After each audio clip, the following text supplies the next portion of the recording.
I think we have to start in one place today, and that's with this situation with David Coote.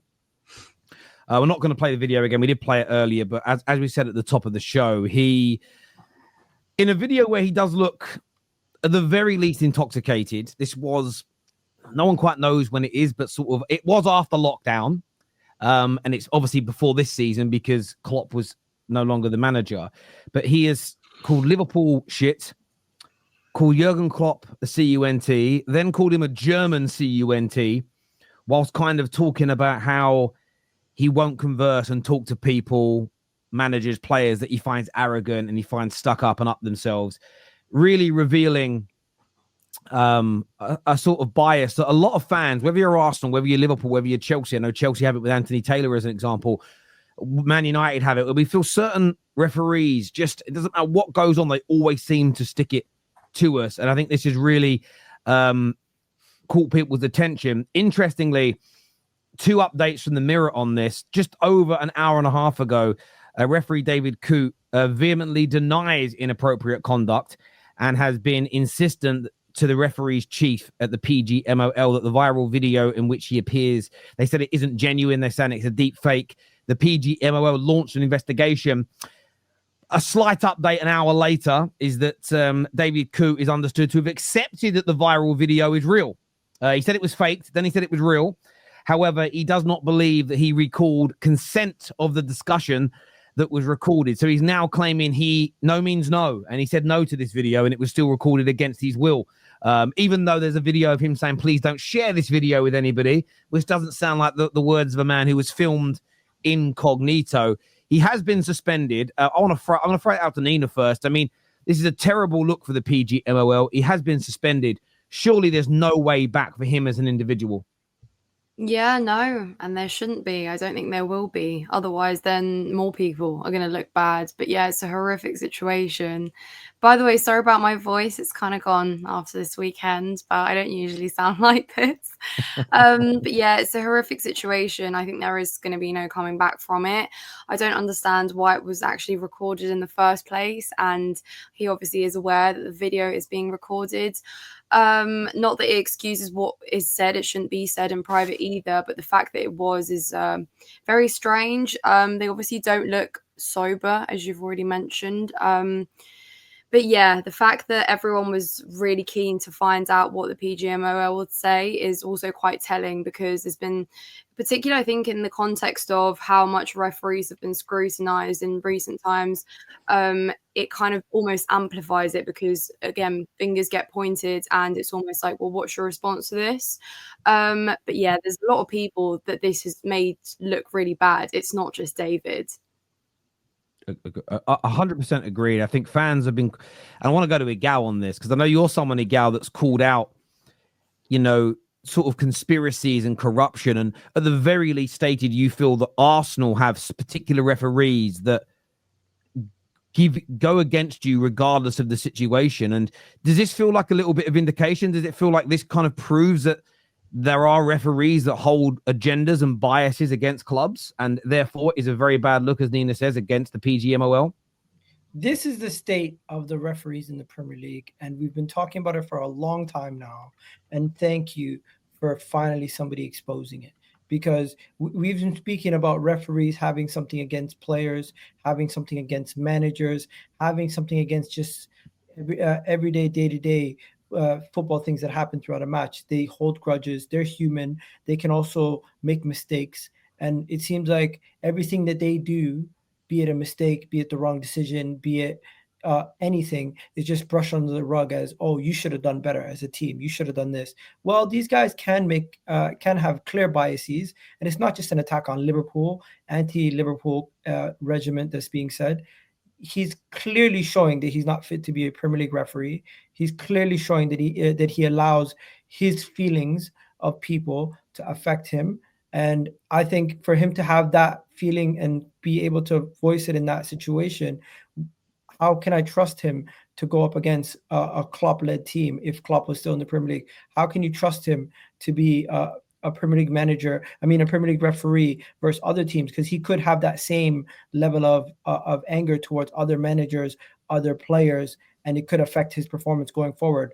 For example, there was a former Premier League referee who said Arsenal was a team that would always complain about not getting fouls. So there was one game where I just let the other team rough them up a little bit more than normal, and I didn't call a couple of yellow cards, and that kind of stuff. That kind of stuff I think does go on. It's not completely out of the realm of breaking the rules, but it is something that they are capable of doing. And this is just another example of it. And I'm very happy that we finally getting to expose these frauds. On the Liverpool case specifically, I will say this very quickly as well, because there are some Liverpool fans that are saying this is not about Arsenal or any other club. I disagree. I think that, of course, this case points towards Liverpool. But I've said for years about this, the tribalism that we apply to these conversations as fans, I feel always get the PGMOL off the hook. Because while we're left scrapping over the elements that are not important, the focus on the actual problems at hand and the wider issues get ignored because we're too busy having a tit-for-tat argument. This ain't about Liverpool. This ain't about United. This ain't about Wolves. This ain't about Arsenal. It's about everybody. If there's a bias, again, I don't believe there's a single conspiracy against one club. If there is a clear bias against Liverpool, logic dictates that it is at least a possibility that there's bias against other football clubs. But on Liverpool specifically, I mean, these situations start to look even worse now. When you go back to just after lockdown, David Coote, he was dropped as the referee in VAR roles for the first time this season after forgetting he could review Pickford's horror lunge on Virgil van Dijk in the Merseyside derby as an example. Does it, and I want to throw this to Nobbage, does it call into question now these types of moments when you, before this was made, he's clearly stated that he's got an issue, before this decision, he clearly stated that he's got an issue with Liverpool, an issue with Jurgen Klopp. Then you start to, and there's probably more of these examples that are going to come to light. I mean, this is, does it bring into question these types of decisions now? Were they mistakes or could they have been deliberate actions? I don't know if it would be a deliberate action. I think the worst that we could say is it's probably like there probably would be like an element of, subconscious bias towards it. I wouldn't be surprised if every single referee had conversations like this behind closed doors, with their friends, with their family members, because I'm sure like we all have done as co-work, with like speaking about other co-workers as well. If there's someone just like really annoyed you in a day, you might go back to a family member and like complain and moan about them. And it's obviously a very high level, but it's a similar sort of vibe. So that is obviously the issue, and it's not even just like about this. Like I think that like we always say, oh, if it was X player that did that challenge, then they get a red card, or because they've got like a prior history, or if this player went down, then they wouldn't have got the penalty because the referee has it in their head that they're a diver, sort of thing. So I think it's more about a subconscious bias, which might then lead into directly impacting stuff. But I don't think that Coote, again, maybe he did, but my instinct would be I don't think he ever went out to go, right, I'm going to mess this game up for Liverpool here. But subconsciously, there might have been something where he went, again, in the back of his mind, oh, I don't want to give you that decision, and that sort of thing. Again, I'd be very surprised if it was limited to just this referee, because they are humans at the end of the day. They are flawed. And I think I'm not trying to justify, because it's obviously bad. We like to think of these people as unbiased, but I imagine they will all have their biases, etc. Yeah, listen, I think it holds a lot of water what you've just said. I don't. This is why I've said to a few Liverpool fans today, I don't think this is just about you. You've definitely been robbed before, and there's definitely now a case to prove this. What's really interesting to me, did any of you watch the overlap where Gary Neville said to Howard Webb, I don't remember the referee that Neville mentioned, but he said we recently had a referee in here who stated that when he was a ref, he would call the wrong decisions or be biased towards teams that had annoyed him, that had frustrated him, that had got under his skin in previous weeks. I've got to try and find that. I mean, it's literally like a 30-second bit out of a 2-hour podcast. I've got to try and find it. Andre Mariner, I think. It might have been Andre Mariner who said it, but Gary Neville was sort of repeating what Mariner had said, or a referee had said, that essentially they did have bias. They held. It might have been a way a manager got in his face. 6 months later, he gets a chance to get one over on that manager, and he would do it. Howard Webb kind of played this down like this doesn't exist. And I think that clip is going to end up. I wouldn't be surprised in the next 48 hours. Liverpool fans are some of the best of this online as well. They're going to start digging for a lot of this. And I just Tom Little's already been doing it. He's got a list. He's ready to go.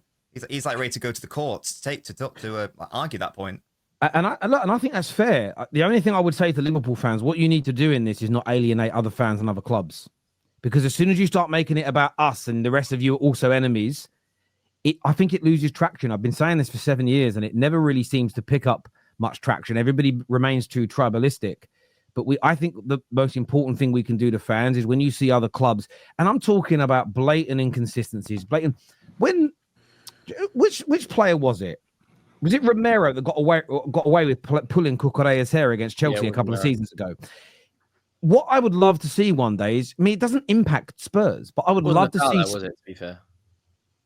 I'm joking. But that's exactly. But I get what but the thing is, I would like to see Spurs fans come out and call the ref into question as well. I know that it goes against what we're sort of taught to do, but for me, I just feel like we've got to do something more as fans to create a bigger splash, because I don't want to call them out too much, but the way the media have been protecting referees in the PGMOL in the last 12 months has been weird to me. I remember, do you remember the way they came down on Liverpool and the way they came down on Nottingham Forest for writing letters to the PGMOL? You know, the way that mainly Sky Sports. And I'm sorry if anybody wants to work for Sky Sports. You don't need to speak on it if you want to work for them. But for me, I just looked at it and thought, who's paying you to protect the PGM? It made no sense to me. It felt weird. It felt very weird. La Liga. La Liga, sometimes they have to do half-time interviews and explain decisions at full-time as well. Like this, and it's the same in Serie A. It's happened before where it was Atletico Madrid versus Valencia last season, where the referee at the end did an interview. You're never going to get that in the Premier League because they're too protected. It's never going to happen. Every single thing is, let's just take the pressure off the ref. It's bad PR. If that comes out, it might have been Atletico Valencia. It was one of the games. I'll find it in a second. But this is a horrendous look from a PR perspective from the PGMOL.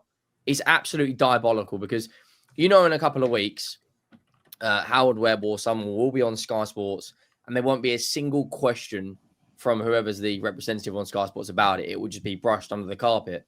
But there's a lot more instances from him. It's not just Liverpool and Arsenal. There's the Rodri handball one, which, if that penalty was given, I think it was Everton, that entire outcome, if Everton draw that game, changes the title race. Does that allow Arsenal back into it?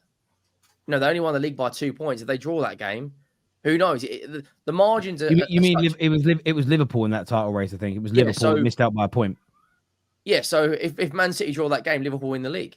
And I'm not digging City, but how are we sitting here in 2024 with some of the worst referees? This is the problem, though, Henry, because when you say that, City fans will take it as you're trying to take something away from us. It's when Spurs got that horrendous decision against Liverpool last season where the offside and protocol wasn't followed. When you tried to speak about it, the abuse I got from Tottenham fans. And I always have to. This is how mad it's become. You have to caveat everything you say with, "I'm not saying Spurs, or I'm not saying United, or I'm not saying Chelsea have paid the referees here, or they've done anything wrong." We have to drop this as football fans, and it's that needs to help us. But what's the solution here? What's the solution to fixing the refereeing issues? Like Kunle, Nina, in your opinions, how can this be fixed? And that's my issue about this whole thing, because we've not really learnt a lot from this video, except that guy is a dumbass. It looked like an episode of The In-Betweeners. It was like, oh yeah. Oh, do you think anyone saw it? No. But just in case, send another one that says that no one should post it. Like what? Like, it was bizarre. Like, and I don't think we learned anything new from the video, but it highlighted something that's been going on. So I genuinely don't know what comes next. Like, legit, what comes next? Because they've been bad for ages. What happens next? People can highlight this happened in this game, that happened in that game, and all that. I don't know. Like, do they just need to get the same coaching as the refs abroad? Because refereeing, not even just for these decisions, they are terrible anyway. I don't know what needs to happen, but this video coming out only means something if something changes. I don't know what the thing that needs to change is, but something needs to change. Ole, if that's it's the very case. simple. officials. It's very simple. David is going to be the fall guy. They're going to sack him, and they're going to say, "Look, we take everything very serious. This man. He's a bad apple in a group of good fruits." That's what they're going to say. And then at the end of the day, they're gonna brush it under the carpet. And when the next referee incident happens or next scandal happens, they're just gonna hope, and it's gonna be so long away from now that they're gonna forget about what happened today.